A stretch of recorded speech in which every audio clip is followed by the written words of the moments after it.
Hello, folks. This is Don Brooks, and I'm furious.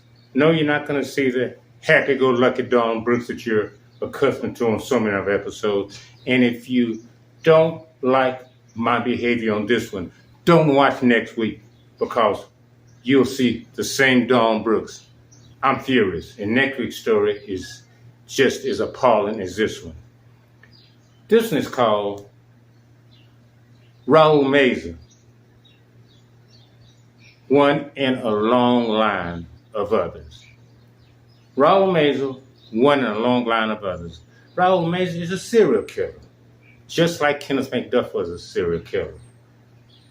We all know about the most famous mass murderer, well, one of the most famous, Charles Manson, who actually was not a serial killer, which brings me to this point. He had people killed.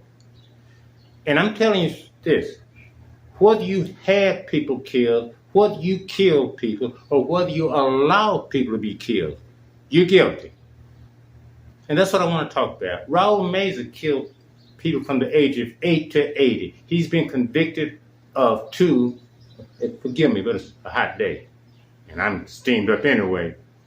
He's been convicted of 2 murders, and he's admitted to 2 murders, and he's just got convicted the day of last of another one. It's terrible. He's a terrible person.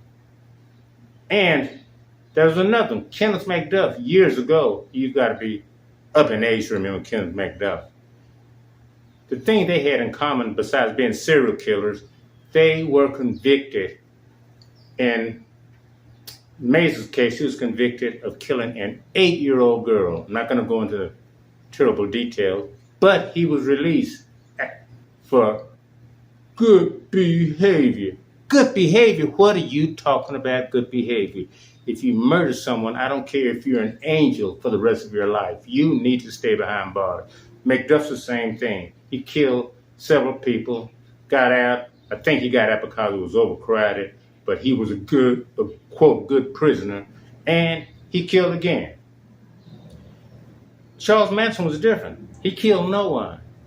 He had them killed, which brings me to why I'm so furious. The governors, the representatives, the legislative body allowed these people to do it again. They let them out.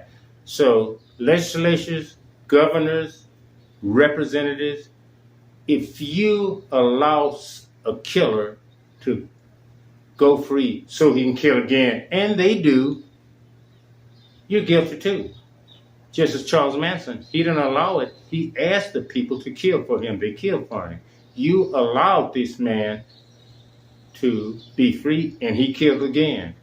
I'm furious, and everyone should be furious. This is terrible. One of the relatives of the little 8-year-old girl said, "I'm so disappointed." And it just brought tears to my eyes. She said, "I'm so disappointed in our justice system." Well, so am I. And so should you be, because they're representing us. I don't know what governor let these 2 terrible people out, and I don't care. But they couldn't have done it alone. We need to do something about the people that represent us, because they don't seem to care about the common people. I'm furious. No, I'm furious. And it's a hot day. And you should be too. So if you don't like this Don Brooks, if you don't like my demeanor on this show, you probably don't want to tune into next week, because I have something just about as appalling as this show to talk about. I'm sorry. I'm furious. Let's get furious. And let's do something. See you next week if you dare tune in.